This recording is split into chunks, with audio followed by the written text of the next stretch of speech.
and full course yellow is deployed. Full course yellow is deployed. Yes, hello everybody, and welcome to another edition of In Pit Lane's Full Course Yellow, a weekly get-together where we chat about all things that happened on the weekend in motorsport, or at least in our little section of it. The stuff we saw, the stuff we've heard about, and the stuff you want to talk about too. If you would like to ask any questions or make any comments, go online, make sure you're in the In Pit Lane Facebook page, or on the In Pit Lane YouTube channel. We're also on Kick as well. We don't know why we're on Kick. I think we'll get off Kick fairly quickly, because I spend most of the night kicking people on Kick off of this broadcast, because it's full of spam. But apart from that, there's nothing wrong with spam. Spam. So that's coming up on the program a little bit later on. We've got all sorts of things to talk about. The Brazilian Grand Prix on the weekend. We've got MotoGP. Doc and I are still thawing out and drying out after an amazingly cold and wet Sandown, middle of November, and it was about 10 degrees and pissing down with rain, and it did it all day Saturday and a good slice of Sunday as well. But it was still a great meeting, fabulous meeting. Mark Jones, he had much better weather, I'm assuming. He was up at Queensland Raceway. We'll hear about that as well. There was also AASA, Victorian Motor Racing Championships, out at Calder on the weekend. And coming up this weekend, out at Calder Park this Sunday, will be the Australian Roll Racing Championships at Melbourne's Calder Park, sponsored by Summit Racing. Keeping our fingers crossed for the weather at this stage.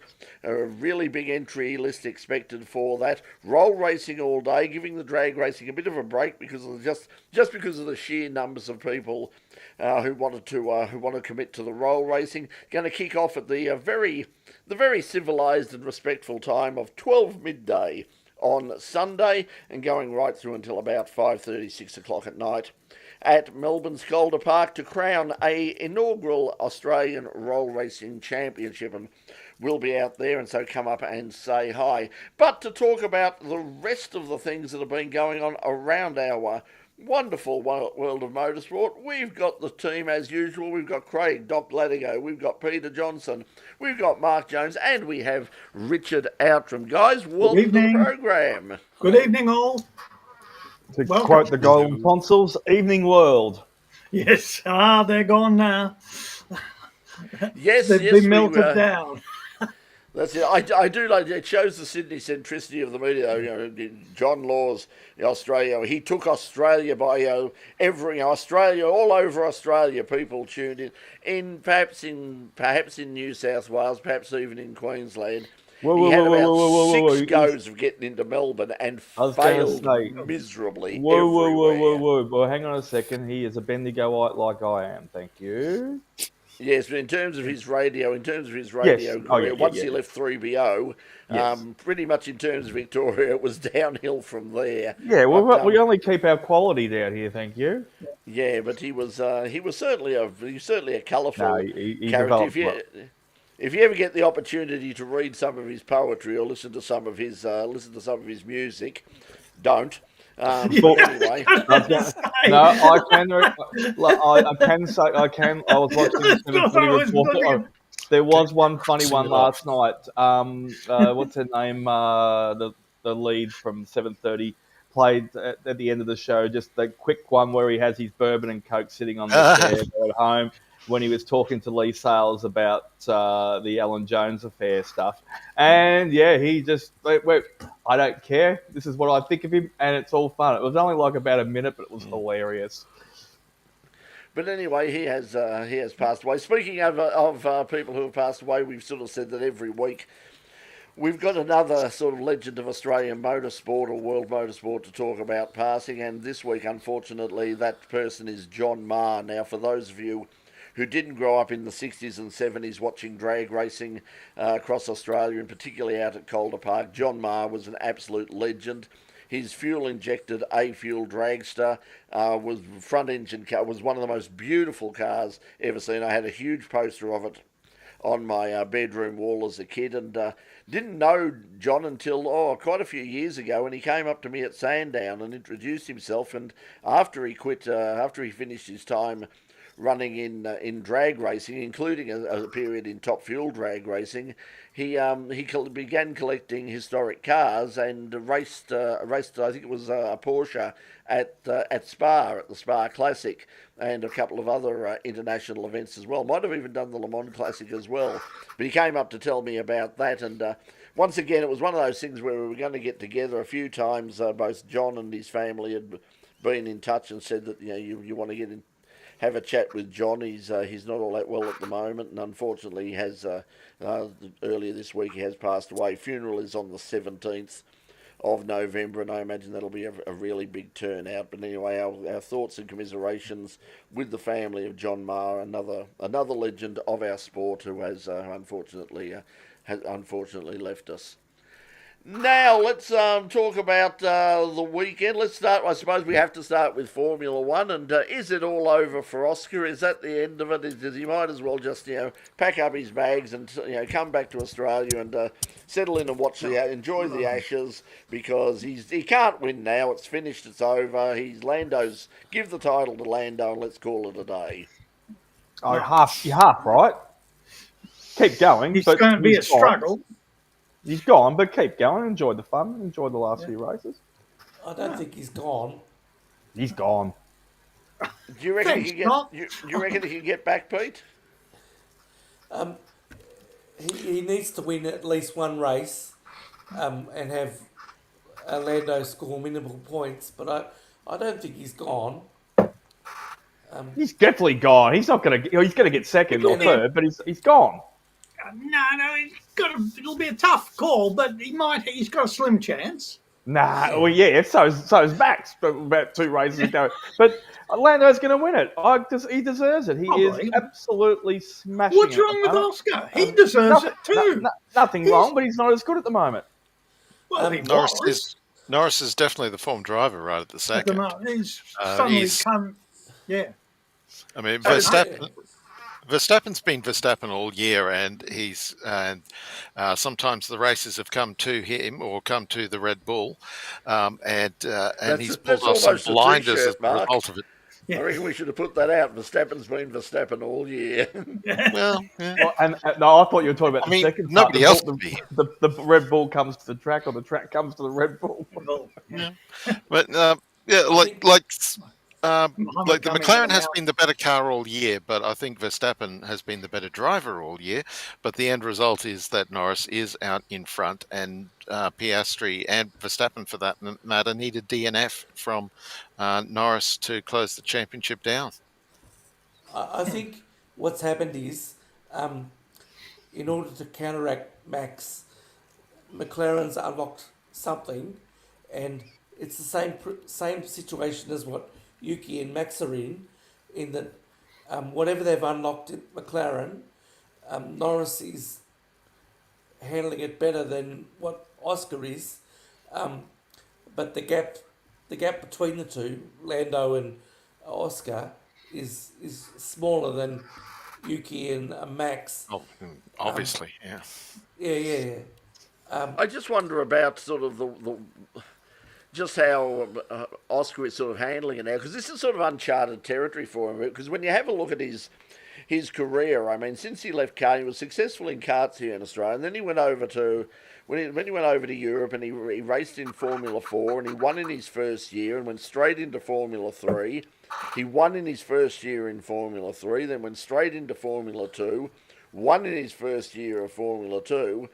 Now he's at the top level. Things are considerably harder, and perhaps this is really the first time he's been in a situation like this, where he's not been the clear class of the field. He's got a whole bunch of people out there, and in particular, one is his own teammate, but more particular, somebody like Max, who are also really, really good racers, and perhaps the pressure is weighing on him a bit.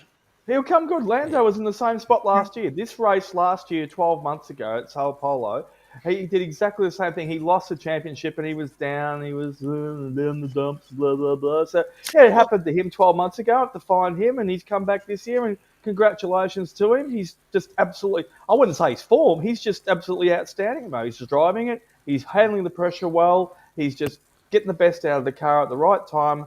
Good on Lando, and well done. Oscar, he's just got to pull his socks up, suck it up, princess, get on with it, enjoy the last few races, but he's not going to win. Lando is just too good at the moment.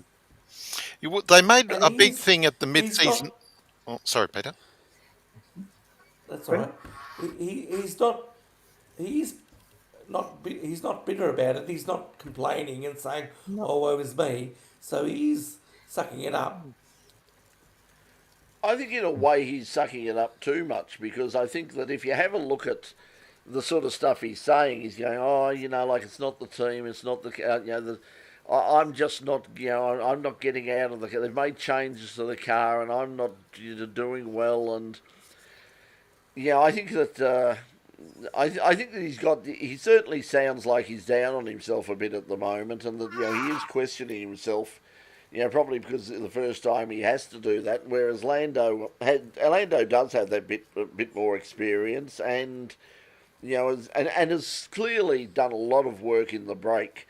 By his own admission, he said he went away, he talked with sports psychologists, he talked with his family and friends and other drivers and people that he respects, and he came back with a whole new attitude in the second half of the year, and just went, right, I know what I have to do now, and I've got to, basically, one race at a time. I win races, I drive hard, but I drive fair, and I'll just let things, just see what happens. Whereas Oscar seems to have had a few problems here and there, and is now overdriving the car perhaps a little bit, and going for gaps that may or may not be there. And obviously, let's talk about the penalty for a start. Whether we think that was. It's interesting that Charles Leclerc, who was the guy who was actually taken out because of it, in hindsight, saying having a look back at it, Oscar shouldn't have been penalised. Oh no! Jacques Villeneuve is the biggest endorsement of all of them. He's usually banging on Oscar, but you can bang on about this, but there's dozens and dozens of other stories from the weekend. No, have a look at the Red Bull turnaround. They didn't even make Q2. Max, we'll get around to that. But we could go for hours. We're missing all the other great stories from the weekend. Yeah, but the big one is obviously the World Championship, and Lando drove a brilliant race. He was dominant yet again, no doubt about it. But without that 10-second penalty, Oscar would have been a hell of a lot closer now. I don't think there was any chance of him ever, getting past Lando. But it would have been a more fascinating race at the end if he hadn't have had that 10-second penalty, and could have kept that second place that he got as a result of that move. That's the thing. The pace is there, but that penalty, if you look at it, Oscar never changed direction. The wheels never turned, but Antonelli did. And I think if no cars had spun off, I think it would have been deemed play on, a racing incident. But because a car went off, I think that's why a penalty was. Well, if we want to go on about, did anyone watch the 10 minutes of Jolyon Palmer's analysis of it? It was given to Oscar, whereas I think it should have been given. I don't mean to be parochial, but I think it should have been given to Antonelli because he was the one that changed direction. Yes. No, he didn't. He was If you watch 10 minutes of Jolyon Palmer's analysis of it, and they also did it from so many different angles. Kimi was actually following Lando, which he's entitled to do. Now, he had a car on his left, he had a car on his right, and yes, he did turn to the left and look across at Oscar coming down the inside, but he's still entitled to keep his line and go straight as well, but give him slight amount of racing room. Because Oscar absolutely locked up all the tyres. Yeah, but Oscar locked up because he had a car coming across in front of him. He saw it. And Antonelli had nowhere to go. It was a racing incident. You had three into one. Certainly didn't go. Antonelli's got Charles on one side. He's got Oscar on the other side. If he moves out of the way and gives some more racing room to Oscar, he's gonna hit Charles. If he goes the other way, Oscar's going to hit him. So he obviously, I mean, he's decided that the lesser of two evils is to just try and take the apex and hope that Oscar can follow Lando. That's what he did. He followed his exact line. Yeah, but I don't think it was. I think it was a racing incident. I correct. wouldn't have given him. I wouldn't have given. Maybe 5 seconds. Oscar deserved maybe 5, because if he's absolutely locking up all the brakes and going in dive bombing under there, and yeah, he almost virtually alongside, according to all the footage, he still had to absolutely brake the hell out of it. So yeah, racing incident, or maybe 5 seconds or whatever it is. Anyway, we could go on for hours about it. But anyway, we saw the announcement lead up to the Grand Prix that Colapinto is now Alpine's number 2 for next year, and one of the results of that was then Colapinto had the worst weekend of his career in his so-called home race. Not the worst run of the weekend though, because Ferrari said "Hold my beer," and then proceeded to have a weekend worse than Colapinto, But the other consequence of all that was that Jack Doohan apparently is on his way to Super Formula. And so and possibly Super GT as well. They're saying that he will probably do both. Over there, just to give him some more time behind the wheel. And obviously, I mean, Mick's got still got a lot of connections at Honda with the factory, even though it's the car side of the factory. He's still very well regarded by the people at Honda over there, and I'm sure that his name opens more than a few doors around the place. So hopefully, I mean, that will hopefully it'll be the break. It'll be the clean break from Alpine that Jack needs, and he can show one way or another whether he's got the talent or not. If he goes into what is a really, really competitive and very fast formula in Super Formula, and also does some Super GT racing as well, and he does well, then some people might sort of say, "Oh, hang on, perhaps we better have a look at this guy." But it's just there's so much talent around there at the moment. It's, as we saw today. I mean, McLaren's axed another 3 junior Formula drivers. Saw that. And what about? Don't forget the same subject before we leave it. We should have put them in the same sentence. What about Paul Aaron? By all reports, he's absolutely devastated. He didn't even get a shot at it. So he's gone too, and he's got nowhere to go as well too. Sorry? He got one shot. Oh, this is a few practice sessions. No, I mean, there's not 5 races or 5 or 6 races or anything like that. He hasn't got a real shot at it. So, I mean, I feel sorry for that kid as well too. But the interesting thing with that is, the rumour at the time was that the reason he had been dropped was that Red Bull were very, very interested in him. As for the Racing Bulls team. Whether that's true or not now, and that's going to be a problem. I mean, because both, I think they've got Isaac Hadjar pretty much penciled in alongside of Max next year. However, it's interesting. Someone pointed out on one of the, I think it was the race podcast, that pointed out that Red Bull are not without a desperate need to keep Honda on side. Heard that too. Because although they're going to be running the Ford branded engine of their own, build and design next year, the fact is all of the engines on their older cars are, of course, Hondas, and they need someone to keep maintenance of those things for their testing, for their PR work, for all the rest.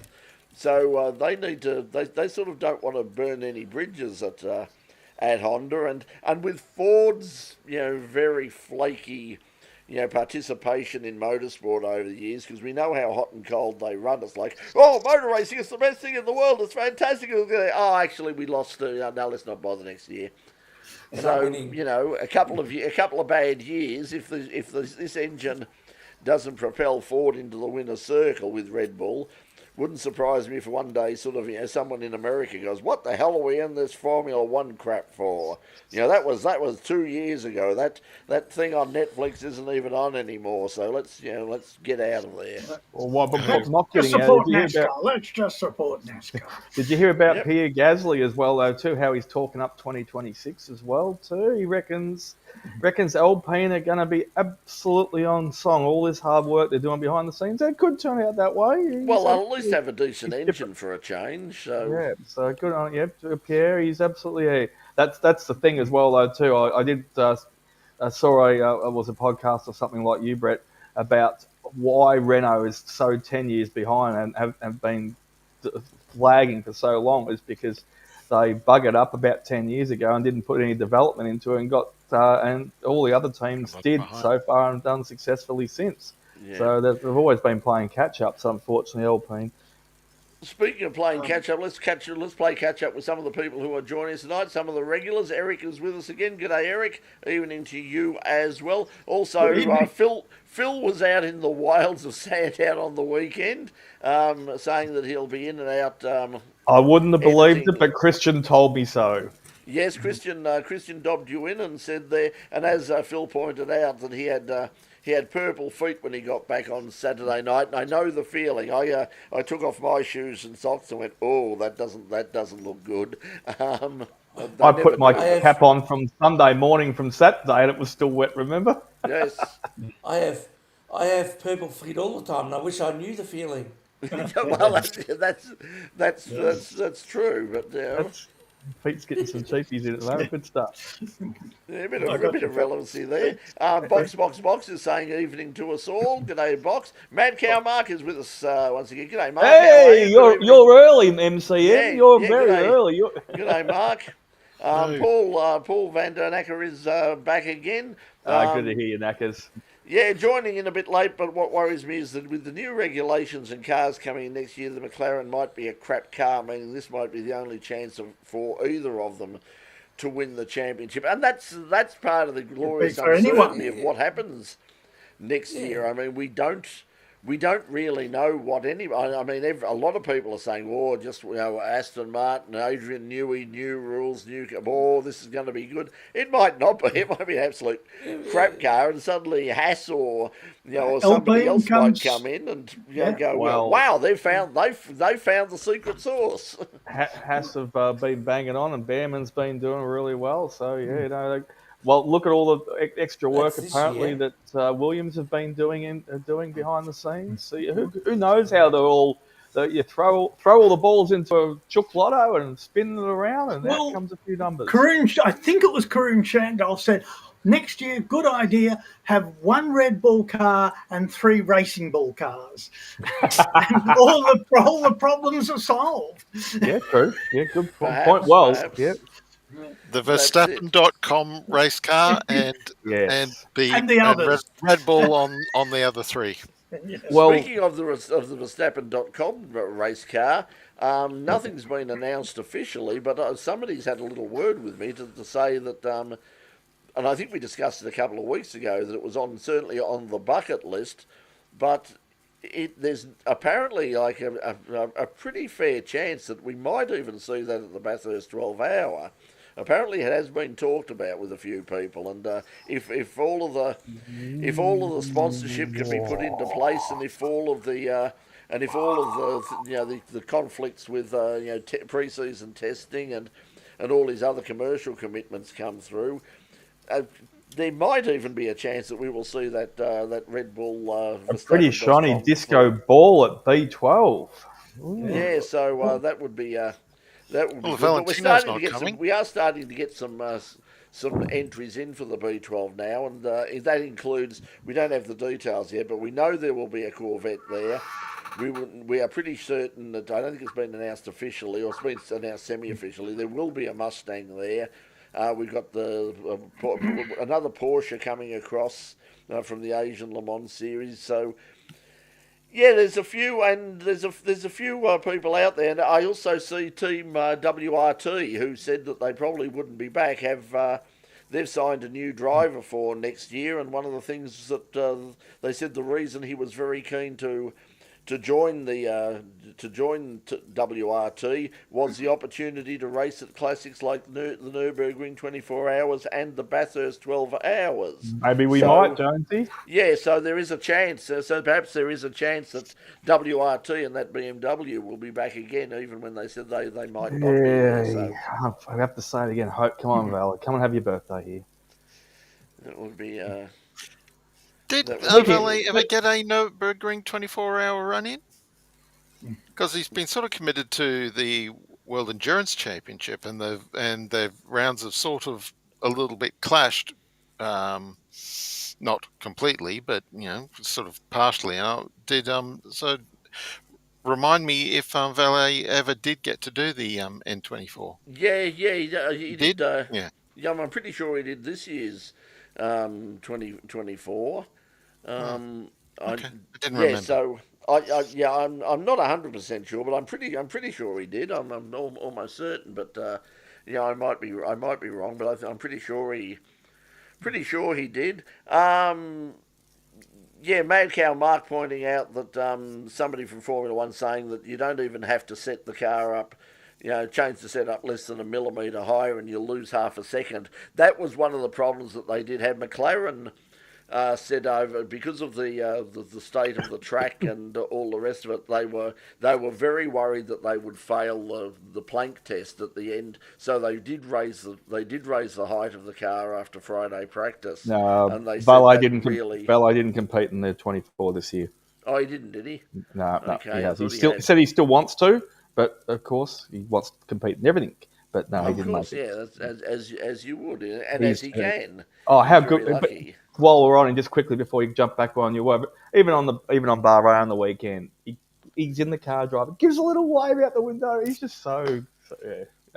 Top bloke, just really best guy. loves it, and There was a bit on about waving out the windows of cars. Some drivers just only used one finger instead of all five. Well, I was talking to Brett about that on the weekend, actually. I think that was partly a rib. That was a bit of a gag by the driver because it's basically repeating the famous shot from Petit Le Mans last year, where they did that in IMSA competition, where Well, there's Daytona this year, or Daytona this year, was it?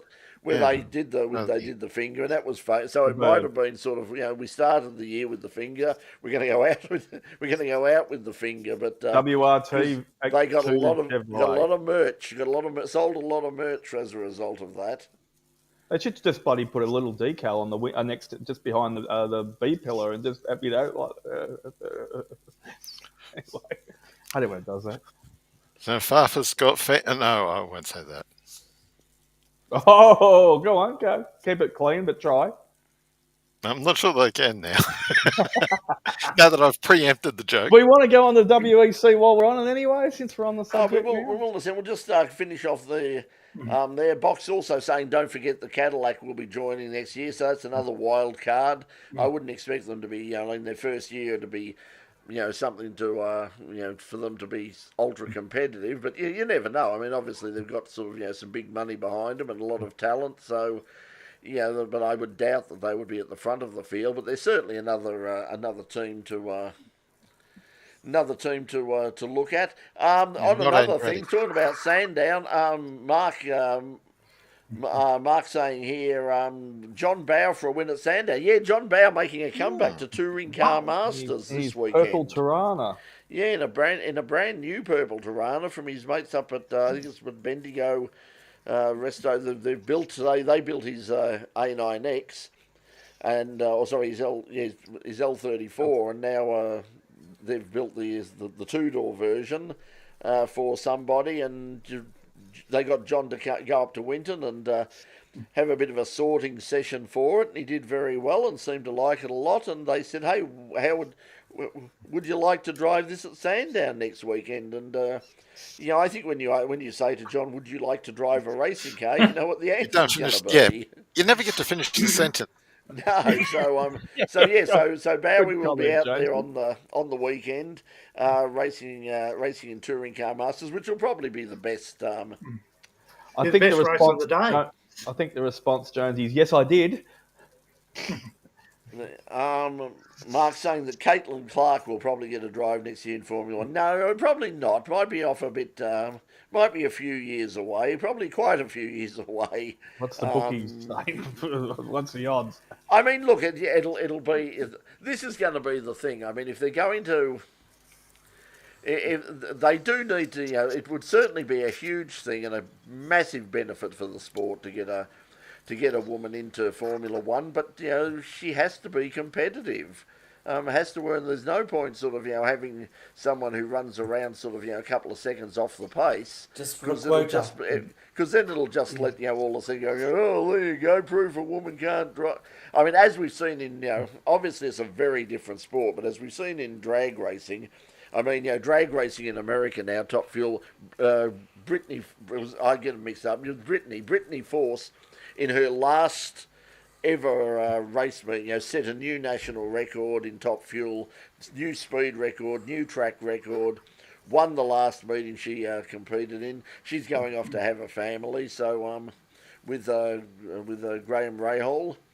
So so I think that it's been a huge boost for the sport over there, and we desperately need more women involved, and that'll be good to see. But I don't think we're going. I don't think we're going to see one for quite a few years, because anybody who's Jamie Chadwick looked like yeah, that's what I was just about to say myself. Yeah, but she can't even get into the hypercar for Hyundai for Genesis, because the guys she's been driving with all year and has won races with all years, they both got the call up. I was sort of assuming that she would be a definite to come up, but apparently for whatever reason, there might be, so I don't know what it is, that's there, but they've said, no, you can stay in LMP2 for another year. Maybe she hasn't got the money behind her. That could for a factory Hyundai program, I wouldn't have thought that would be an issue. Yeah, you wouldn't think that would be I wouldn't think so, but... By the way, did anybody listen? How many people listened to the alternative commentary on the weekend? Jimmy saying Sky Media bias, pick and choose. I listened to a bit of both of them, Pete. I didn't get to watch it live because they had something on. But I watched the full coverage of the F1 TV, and it was good. It was just straight facts. No, it was just straight what's happening. No, Lando's doing this, Oscar's doing this. It was just straight. Well, I think that the two things I watched was the comparison between the Piastri incident and how they covered it on F1 TV and how Sky covered it, and they were two radically different. Martin Brundle going, the 10 seconds was nowhere near enough. I mean, it's a stupid move, and dangerous move, irresponsible, and needs to be not enough. Like it was like outright. He's clearly the boys lost the plot. I mean, so how did Jakes react, Pete? And then Jax wasn't on that coverage. Oh, Jakes wasn't on, right? Okay. No. And then I fast forwarded the Sky TV coverage to the incident, and you're right. It was stupid moves, blah blah blah, and all the rest. What did Lofty say? Lofty, who's Lofty? Crofty. Crofty. It was more Martin Brundle that said things. Oh, Brundle was biased, was it? Lofty was straightforward. Brundle was the one who... Yeah, he was deferring to Brundle, was Croft, really. So he was going off. Yeah, I really did prefer the F1 TV coverage. I think it was a lot more based in fact. There was a lot more. There was a lot less. Even though they're all, it's an all-British team, it was a lot less obvious, sort of, and he's British. There was a lot less sticking of to that the sort of facts. stuff. So, I think it's a good move, and I hope they stick with it. As I said, like even in America, there was a podcast, a non-motor racing podcast, which they got for some reason got onto Formula One. And the American, who had no idea, who had only just got into Formula One and was sort of explaining it to the people who had no idea after the movie sort of thing, but said, I'd like to see it. He was saying, if you can, get the F1 TV coverage, because the Sky F1 coverage it's pretty bad. It's pretty over the top, supporting the English drivers. So that's from someone who has no dog in the fight at all. There's no American in there, and he's even watching it, and from his first experience in Formula One, is going, oh geez, they're a bit over the top, plugging the, And in fairness, Well, the British drivers. Apple TV next year, you just get to choose what you want. You just switch between the two. You push a button with the Apple TV. Yes, well, we version. don't have Apple We won't TV. get that Although coverage here. I must say that because that's a good, because speaking about TV, because and streaming services and all the rest of it, there is a new streaming service in Australia starting in about a week's time. In fact, just between you and me, and I'm not really supposed to tell you this, but if you go onto the Apple TV store right now, the App Store, or if you go to Google Play right now from your Chromecast or your Android TV or your Apple TV, you can in fact download the app now. And yes, it is in fact happening, and it is going now, but it's going to be officially launched this Saturday night at the annual Antenna Awards. I'm going to be out there presenting. Brett's doing a soft launch right now. I'm doing this. So this is the very unofficial soft launch right now, but it's called CTV Plus. It is absolutely free, and you can see all sorts of weird and wonderful and local things on it as well. Wonderful content. So, Antics with attitude. Yeah, that's it. CTV Plus is the home of everything Australian community TV. Head to ctvplus.org.au or download the mobile device apps, and you can catch up on old episodes, binge watch a whole series, or find a new favourite. Not to mention, you can watch our broadcasts anywhere, anytime, and on any device. With so many programs from diverse community TV shows made right across Australia, CTV Plus is the one place to catch them all. Watch different, watch CTV Plus. Yes, indeed. CTV Plus starting very soon. If you want to see for our music show from earlier this year, the tune-up, that's certainly on there. And they've even got online last year's series of In Pit Lane as well. Had a look at it, downloaded the app onto my Chromecast to have a look at it. Seems to be working very well. It is in beta at the moment, but working very well. Quality of the picture is fantastic. If you're sort of used to watching Channel 31 in Melbourne, and it's a little bit fuzzy and a little bit not as high resolution as you would like, this solves all that problem. You're going to get it in full 1080, full high definition, so it certainly makes a huge difference. And you can watch it anywhere. I mean, Mark, even you can watch it. Even Queensland now has access once again to community television. So there you go. The whole of Australia. In fact, the whole of The world. So that's coming up there. So that's being, as I said, being launched this next Saturday night on the Antenna Awards. They're not being streamed live this year. And you're going in for a cameo as well too, which is fantastic. I am apparently. I don't know what I'm doing at this stage. They've asked me to do something. I don't know what. Probably park cars. There'll be. I was going to say, or there could be a little bit of something tipping something up and swallowing it. Just be careful if they give you like one of those little round bellboy hats. Yes. Oh, I'd love one of those little round bellboy. And say, push this around. Yes, that's probably. Cigarette. Can I show you to your seat, sir? Kill myself. I'm probably going to be. All right, I'm going to. Thanks, Richard. Hot pies. Get your hot pies. That's it. Footy record. Get your Mentees. Buy your Mentees here. Herald. That's going back to the thing. I used to be a Herald. I used to sell Heralds. Yes. Now go Collingwood game. Hot cold pies. But anyway, let's go. Let's move on to Brisbane Town. Yeah, let's move on to coming up this weekend at Sandown is the Supercars. Like I said, I would be amazed if they have the sort of conditions at any stage over the weekend that we had all day on Saturday. I'm pretty much assuming that they're not going to be racing, which would be. Where's my red tea towel? I'm going to fly it around.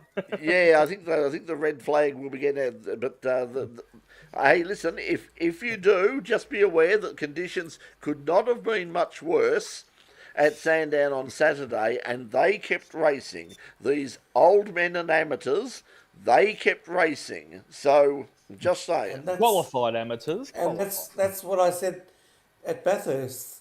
Note to the Australian Grand Prix Corporation and Supercars, they kept racing at Bathurst, and we stopped the races on Sunday, or we didn't even race on Sunday because it was too wet.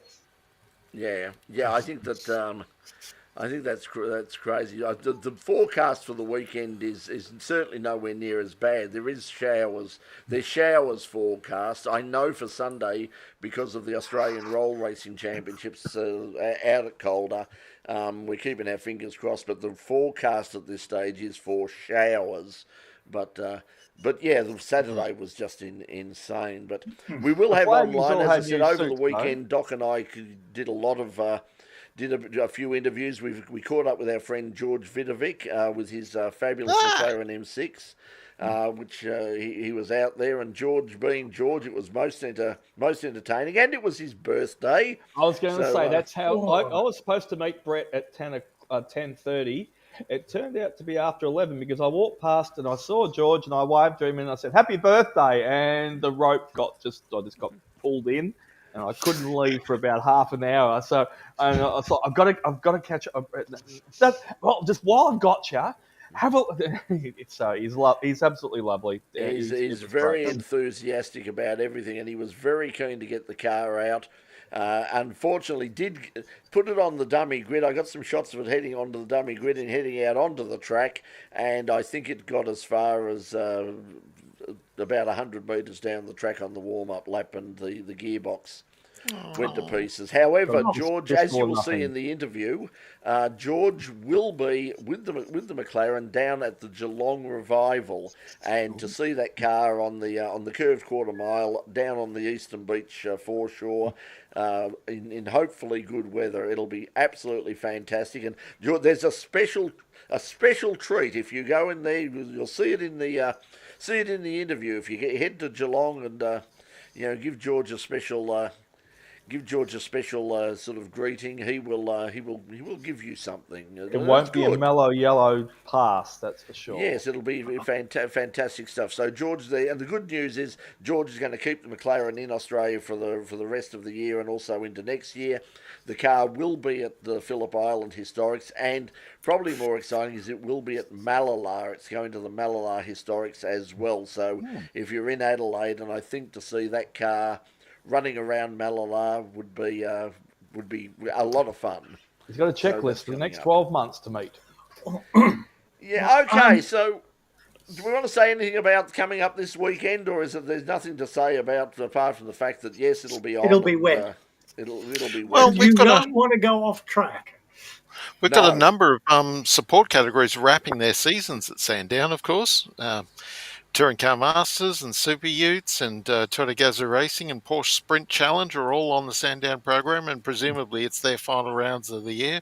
I do emphasise the Porsche Sprint Challenge, so the second tier of Porsche racing, not the Carrera Cup. So there's certainly going to be plenty of excitement going on elsewhere on the program with titles to be decided, and particularly if it's wet, that could make for some fascinating last laps. Yeah. No one ran off at turn 9 all weekend. Very good. I have to actually correct you there, Phil. I'm not sure if you know, because I was talking to one of the marshals down at turn 1 when Brett and I were there late Sunday afternoon, and it was a tongue-in-cheek moment, but he said, We put a new bit of metal over there at turn 9. Someone's messed it up already. So someone must have hit something there. I think that might have been on the Friday. Actually, there were a couple of minis that went in hard on Friday, and that might have been at turn 9. That's what they messed up. I didn't see it, but I know that I know a couple of people said to me, because I said how well they were doing even on Friday and the rain wasn't anywhere near as bad as it was on. Like I said, I have never seen such consistent heavy rain for so long. It was basically it didn't stop all day. It literally did not stop. Even into the next day. It went well into the next day, and it just kept constantly heavy rain at the same rate the whole time. It was terrible. It was crazy. It was there was just rivers running through the paddock everywhere. Yeah, Supercars will say the aero in the wet you can't see. Then TCM come along and show them. Yeah, I mean there was certainly no problem. That was one of the sad things about for us over the weekend because we had enough trouble with cameras getting wet as it was. But the one thing is, and I'm sure Phil will agree with that, is race cars in the rain produce some fabulous shots.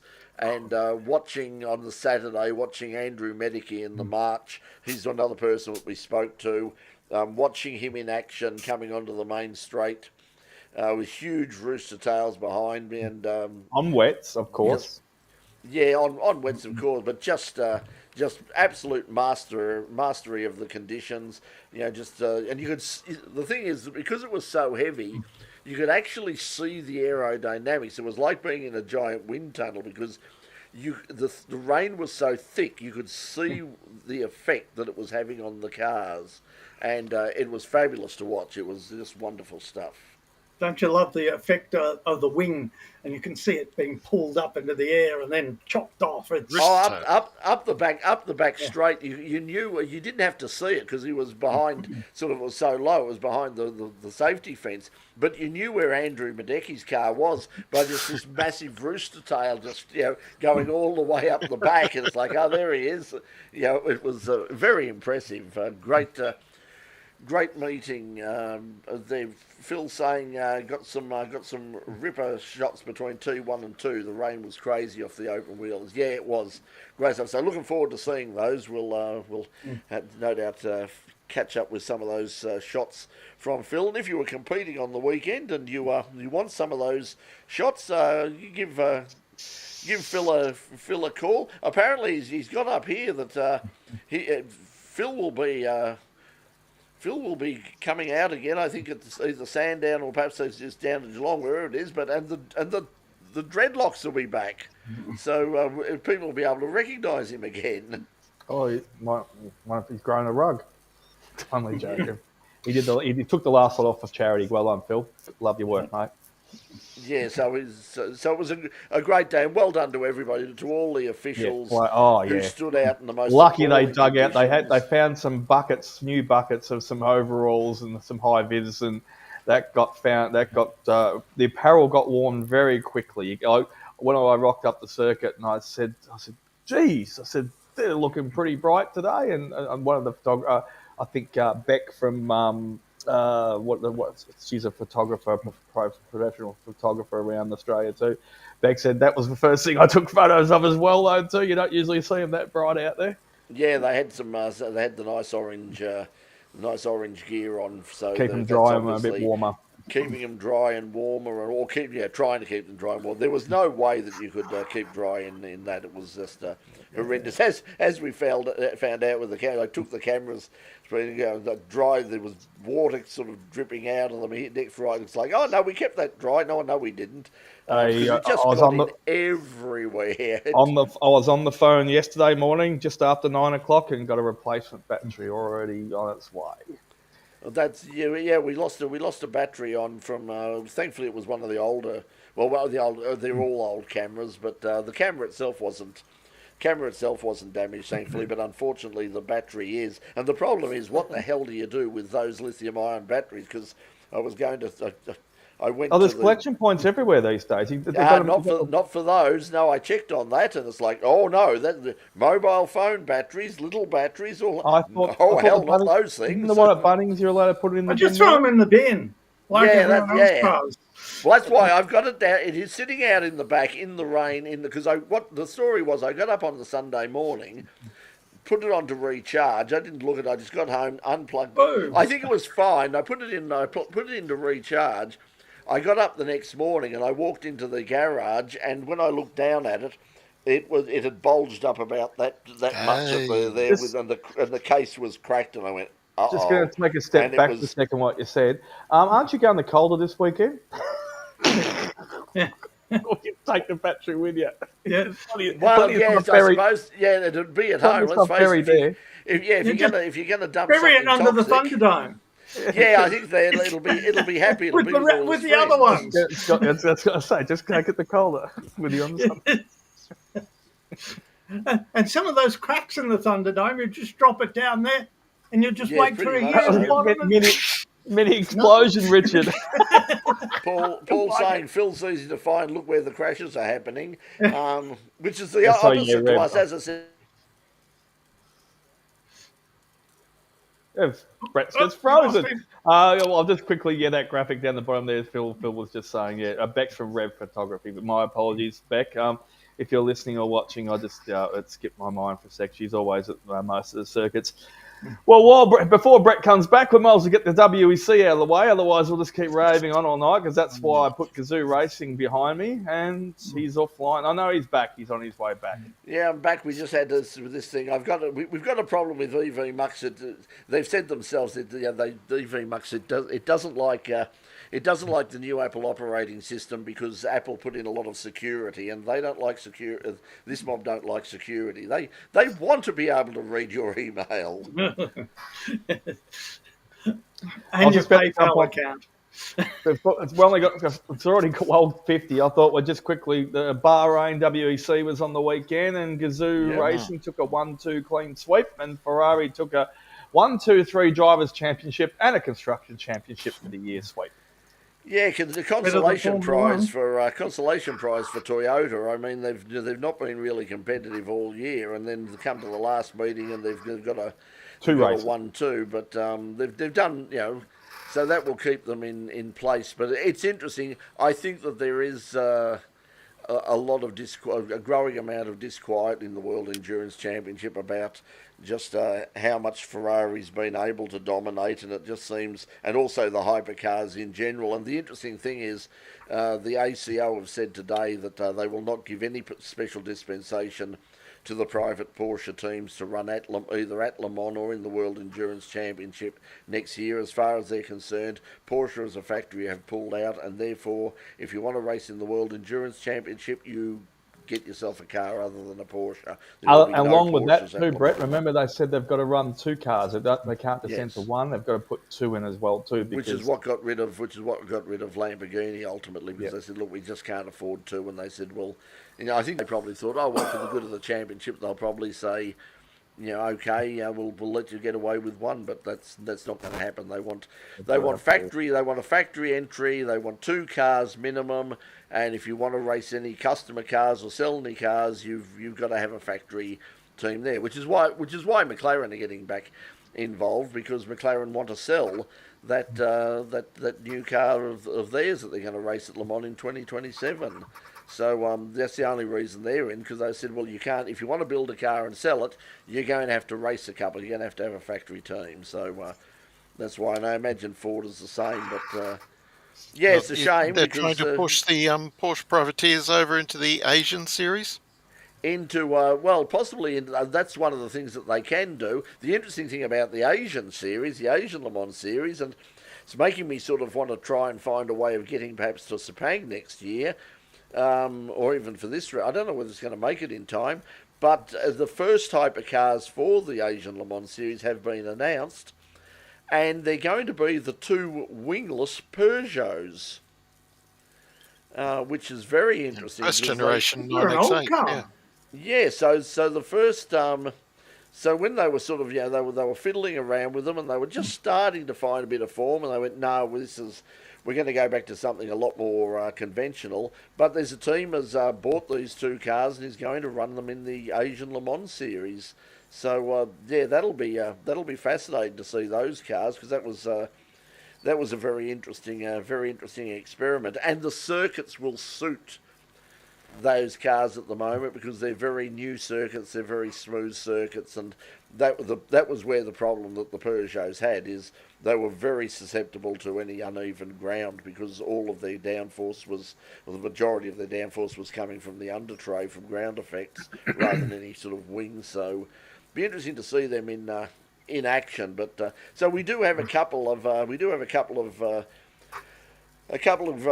sort of level 1 prototypes, hypercars, and if perhaps somebody with a lot of money would like to buy a couple of those ex-Penske Porsches, the ones that aren't running, they're either going to be running, most of them will go to IMSA, but there might be a couple of them end up at the Asian Le Mans Series as well. Although the problem is, if they run them at the Asian Le Mans Series and win the Asian Le Mans Series, even if they win, they're not getting an invite to Le Mans, because that's what happened with people like Acura, and that is like no, you can win all you like, but if you don't have a factory team in the WEC, you're not racing at Le Mans.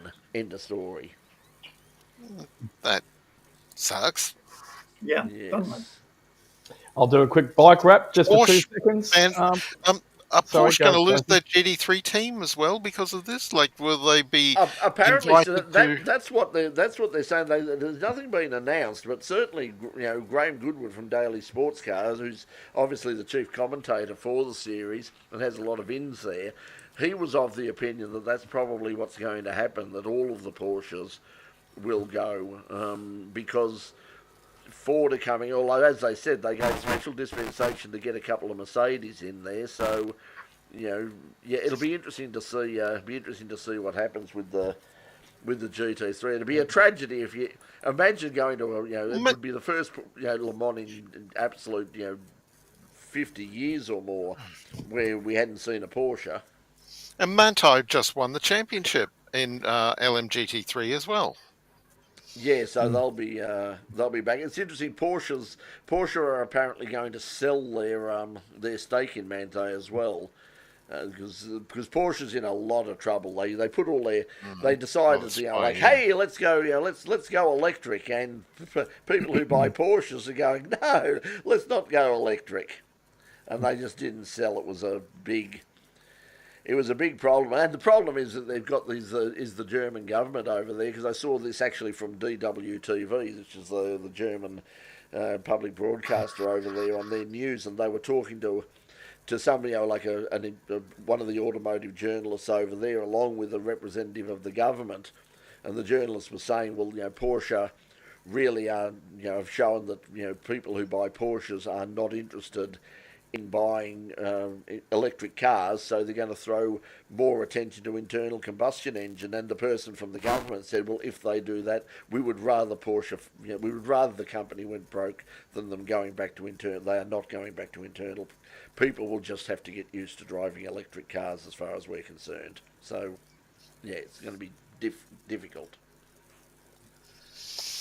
Okay, bike stock. Just quickly, bikes. Yeah, no, it's pretty straightforward on bikes this weekend. There wasn't much controversy, a couple of washouts, but Mr. Bezzecchi, probably the Form 3 riders of the second half of the season, completed sat on the top of the podium and splashed some champagne at each other and popped a few corks, and that was Bezzecchi.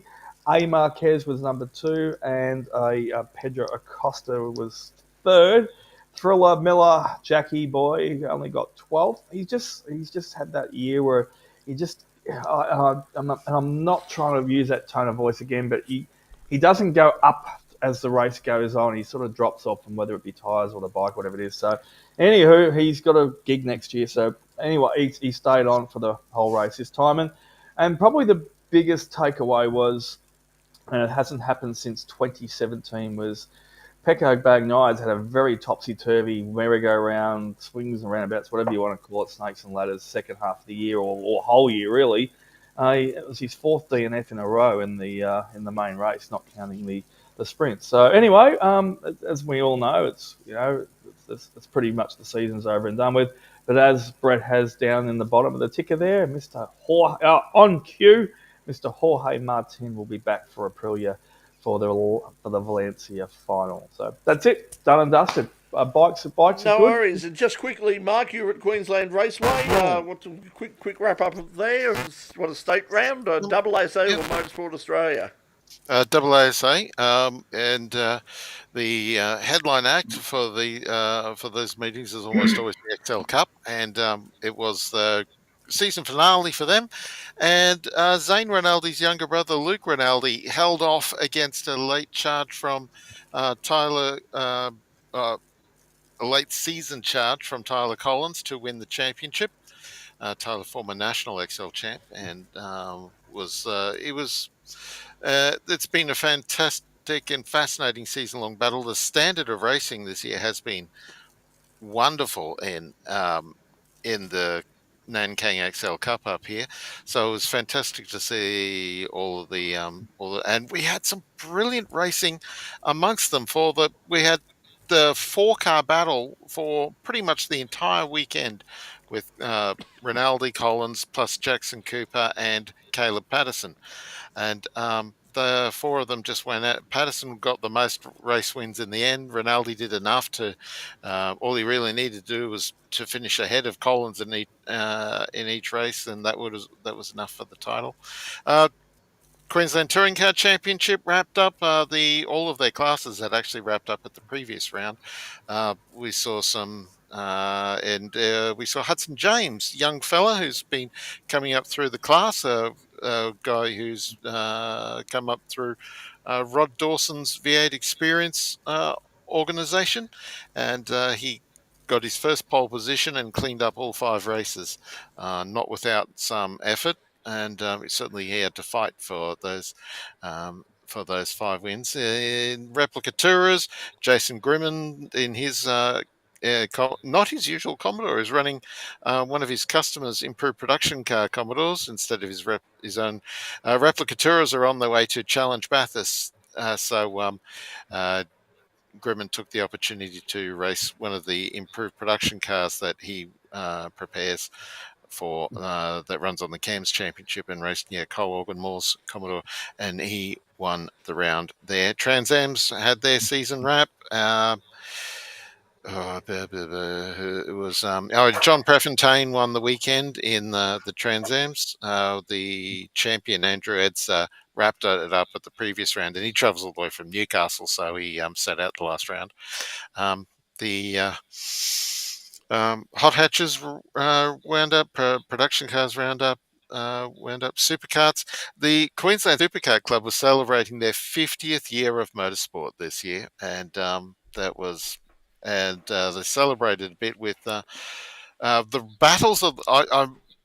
I said great things about the battle between the 4XLs at the front of their field, but the Tim Weir and Gareth Crisp in the Supercars put on magnificent battles on in their races on Saturday. Oh my goodness, swapping back and forth, little bit of side pod rubbing. It was and the two of them were laughing like trains afterwards, talking about best racing that they've had in years. It was fantastic. It was great. Maximum entertainment all weekend. We had a storm on Saturday night. It arrived, sort of half an hour after racing finished, and was gone by. So it was tremendously hot. It was sort of 38 roughly on Saturday, and then cold and overcast on Sunday. So everything a little bit different. The weather is racing. Weather is crazy at the moment. Okay, everybody. So we'll Great call racing. it Just one more, replying to Paul Knacker's question. He's put your question up there as well, though, too. I'm going with Ricky Ponting because he has that connection with Lawsy in one of the ads years ago. As the answer, Knackers, I think, would be that. Who would it be? I reckon Punter. He's pretty busy these days, Ponting. He's coaching several overseas He's got teams. time to do an ad. Yeah, so that's it. Also, thanks, Box, for reminding us. I did see this earlier, and I was going to look, because this is always there's some meetings that, as I said, that were always on the bucket list, and Le Mans was obviously one of them. The other one was the Macau Grand Prix, and I was fortunate enough to go to it. We've had a good association with the Macau Grand Prix people. They've been fabulous to us. I mean, we actually had the Macau Grand Prix on Channel 31 for a couple of years. In fact, as I mentioned before, Richard Crail was sitting right alongside me in this spare room at home, sort of doing the commentary of the Macau Grand Prix back in about 2000 and God knows, 10 or 8 or however long ago it was, but we were doing the commentary of the Macau Grand Prix. And the Macau Grand Prix is happening this weekend. It will be live streamed all over the place. The FIA YouTube channel will have live streaming of the Grand Prix itself. I think you will probably find the Macau Grand Prix YouTube channel will have all the support races, and please watch the support races, and that of course includes the bikes. Let's keep our fingers crossed that it's a safe race this year, because unfortunately it's a bit like Isle of Man. Pretty much every year, we lose someone at the Macau Grand Prix in the bikes, because because Macau is very much like Mount Panorama, and it is not the place you want to. Normally you would go racing bikes, but they do, and unfortunately, pretty much every year somebody does lose their life there. But they all know that that's the risks. Yeah, they know the risks. I know we've gone the hour, but something that we really probably should have broached was what's happening with production cars next year. The Australian Production Car Championship, they're having a 5-round series next year. The existing class structure is being dismantled. This is going to cause all sorts of fun and games, I think. And on the 3 long-distance rounds, TCRs and GT4s have been invited in as classes. Yeah, and a lot of an awful lot of the people who are, like the traditional production car people are really sort of, absolutely white hot with rage at this at the moment, because they saw this happen with the Bathurst 12 Hour. They got they started to introduce the GT3 cars, and eventually got taken over. The interesting thing is they're going to run both the GT4s and the TCRs are going to be forced to run on the treaded slicks, on the racing tyres, the so-called high performance road tyres. Which they say will slow them down a bit, but it could be real. I don't know how many TCR cars they're going to get, but the problem that they've got at the moment is they've got nowhere else to race, and as things stand at the moment, it's looking like there will be no more TCR. In fact, this week at Macau, one of the support races is the final round of the TCR World Tour. Josh Buchan and another driver, Ryan, I forget his last name now, another Australian there. But Josh Buchan just posted on today, I think, on his Facebook page, saying that he was looking forward to it. But at this stage, it looked like that would be his last ever TCR drive on the weekend, because it looks like there'll be probably no series next year in Australia, and unless he was in a mood to move overseas. Ryan McMillan. Ryan McMillan, yeah. So they're the 2 Australians who are going to be involved. But after that, it's looking like there'll be no room at the inn for TCR next year. AASA has given them that opportunity to race with the production car guys. I think it's sort of, to me it makes a lot of sense, but the production car guys are, as I said, white hot with rage about it, and they're threatening to boycott meetings and all sorts of things if this is allowed to go ahead. So a lot of these changes are coming around, being introduced with Marcus Ambrose sort of taking. Marcus Ambrose is now sort of the director of racing for AASA, and he's making a lot of changes, including the one that they're going to be all rolling starts. There will be no standing starts at all in AASA, and that's upset a few people as well. So we've been all rolling starts at Queensland Raceway for a long time now, decade plus, with a few exceptions. Like the XL Cups actually do standing starts. That was in part because the guys needed experience of standing starts to run on the XL National Series. But everyone else has been rolling starts for forever. A lot of the categories, Super TT, the TA2, and a number of those are all rolling starts.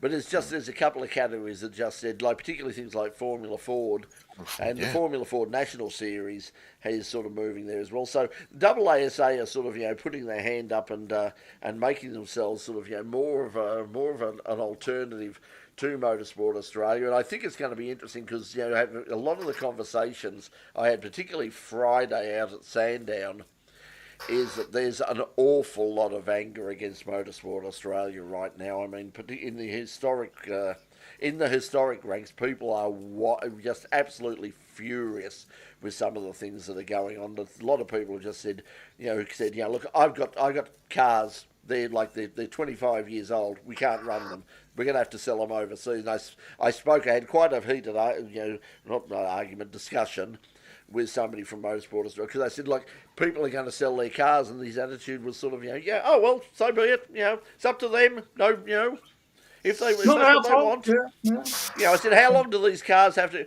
No, if it was made before 1998, it's historic. If it was made after 1998, it's not. And, well, what about in 10 years' time? No, it's not going to change. No. So you're going to historic is historic. But you're going to have 50-year-old cars. Yeah, they're going to. There's tons of cars out there from a whole bunch of categories that are sitting in garages now that have got absolutely nowhere to race. And then I tune into to the Daytona Classic, the 24-hour Classic on the weekend, and you see cars from 5, 6, 7 years ago that are running around big fields. George Vidovic sort of does cover it. Sort of how I dragged him in kicking and screaming. Yeah, exactly, you did. You absolutely roped him in. I roped him in, but George has as I said, he was uniquely placed. George has had the experience of racing in Australia and racing extensively at that level in America, and he sees how the two are done differently. I've also had the chance to attend meetings in both Europe and New Zealand. In terms of historic, I've seen how they do things. Historic racing in Australia has been so incredibly successful, but it's going to be in a lot of trouble if they're not prepared to move and make a few changes here and there and move with the times and realise that, no, that's got carbon fibre brakes. No, that's not historic. It's 20 years old, for God's sake. But anyway. Well, some of those carbon fibre Formula Holdens are Yeah. So that's the point. If you've got a Formula Holden with an aluminium monocoque, you can race it in, I think it's Group P or Group R, probably Group R. Group R, so you can run it. If you've got a carbon fibre monocoque from basically around the same period of time and something that actually raced against those cars, you're not allowed to run it. And there's a couple of those cars just sitting there, and a lot of them are just being sent straight back to Europe and turned back into Formula 3000s because what's the point? It's like, that's the X marks escape. Who cares? It's going back to Europe because they'll give us the money. They can't run. Yeah, they've got nowhere. They can't run it here, so send it back to Europe. They're running historic GT3 cars. They're in historic class now, and it's already got huge fields, whatever, for next year. Imagine doing that in Australia, but it's probably what we should do. There's probably a lot of old GT3 cars from 10, 15 years ago now, however long it's been around. They're just sitting in garages. Once again, have got absolutely nowhere to race except for track days because they've been banned from some of the state series. We used to have fabulous fields at the Victorian State Series with the old GT3 cars. And then they went, no, you're not allowed, no, you can't run there anymore, you can't, there. So, and anyway, plus, this first and second generation Carrera Cup cars could be a useful addition to that field. Some of the other those early model Corvettes, the Dodge Vipers, some of those Nation Cup cars. Ferrari 355s and 360s and 430s. Yeah, so they're all sitting there hopefully ready to race, but as I said, at the moment they've got nowhere to race, and perhaps that's something that AASA should look at, perhaps getting involved in more involved in historic racing. They of course do sanction a number of historic meetings, including up there in Queensland, and also the May Winton Historic. They're sanctioning that as well. So perhaps it's something they should look more at and sort of get, because I think there's a huge opportunity there, as we've seen. People like to go, and they'll go to things like the Adelaide Motorsport Festival, because a lot of the cars that are running at the Adelaide Motorsport Festival can't run. Say, why don't they run at Phillip Island in the classics as well? Well, they can't because they're not eligible. They're too new. One of the cars that went to the festival from up here in Queensland was the Axion Palmer Dodge Viper GT3 that he raced in sort of Nations Cup era and a little bit after, and that was and that's a car that's got nowhere to run. Yeah, they can't. They can't run that. They can't run some of the thing. Yeah, there's quite a few categories. There's also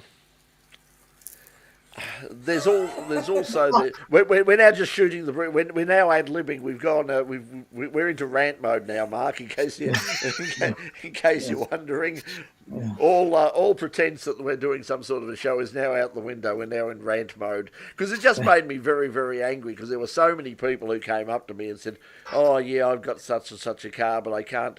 I'd like to bring it out, but I can't do it. I'm not allowed to race it." And they said I could do display laps or I could do speed and all the rest of it.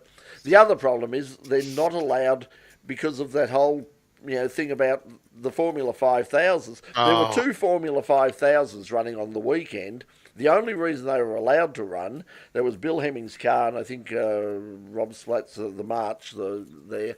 They ran because they supplied dyno sheets and up-to-date weights and all the rest, so to make sure the formula worked out. But the way that that was explained to me, it's not just those cars that are going to have problems. Sports sedans, the top sports sedans, they're probably not going to be able to run anywhere outside of the Bend and Sydney Motorsport Park and Queensland Raceway either. Because they're way too powerful. They're going to have to, as it was said to me, they said, well, if they've got more than about 640 horsepower, they probably can't race at any of those circuits.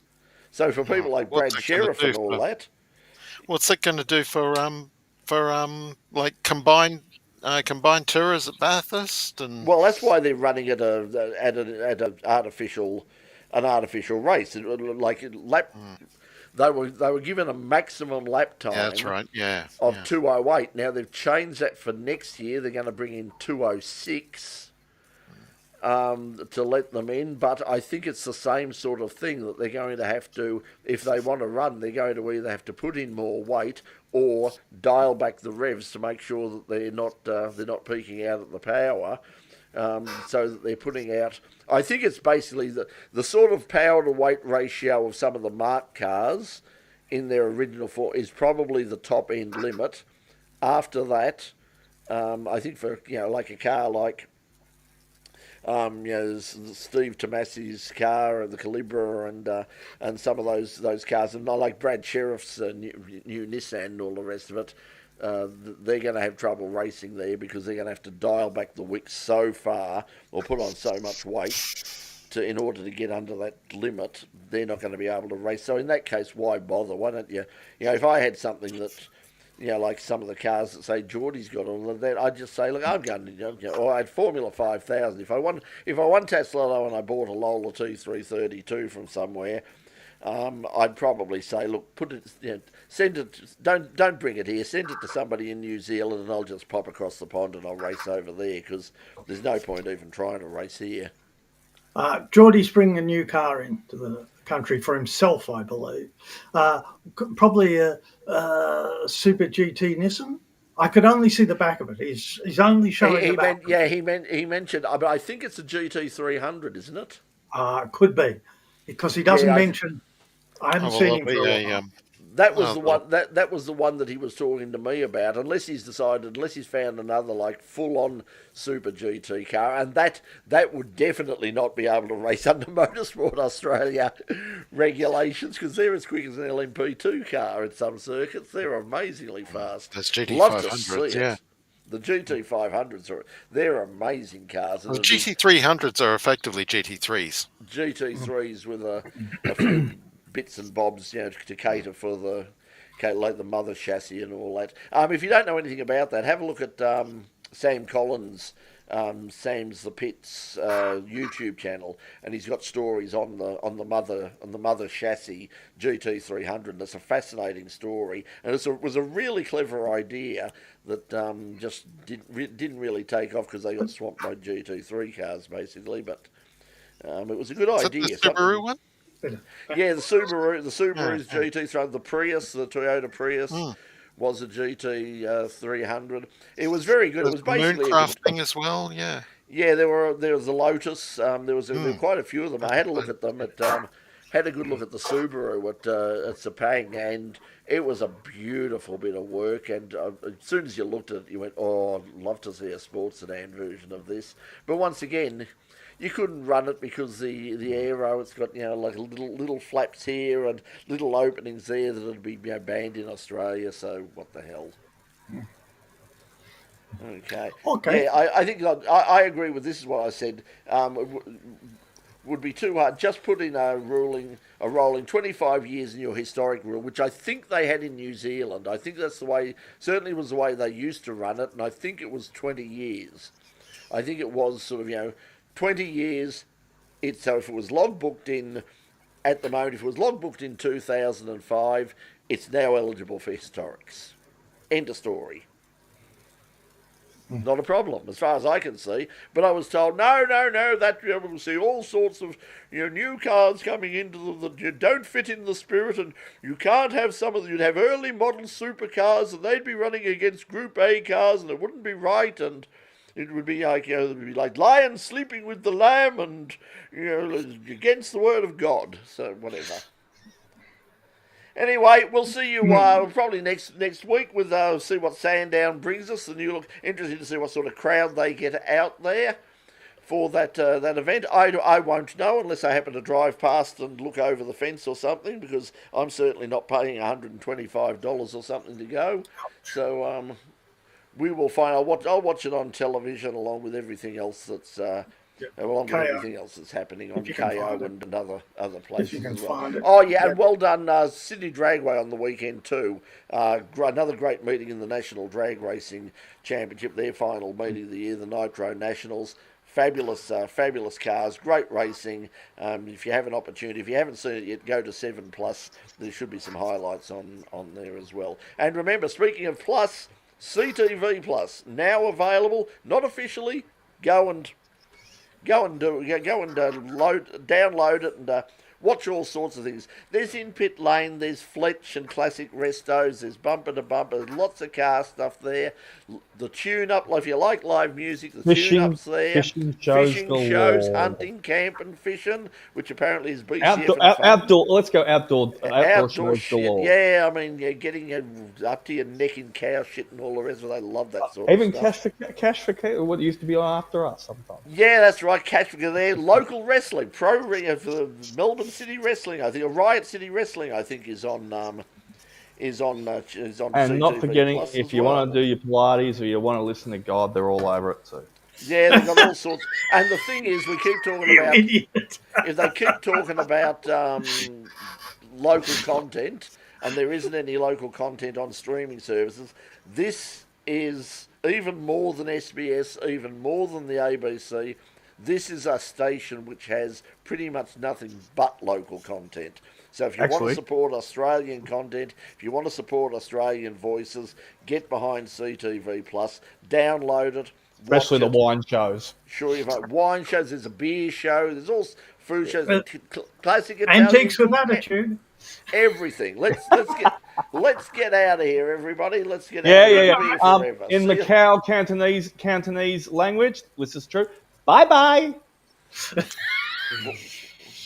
Whatever, just what Mad Cow Mark needs. Local wrestling. No, watch it, mate. It's good. It's good stuff. Trust me, it's good stuff. We'll see you next week, everybody. Bye. So we turn that.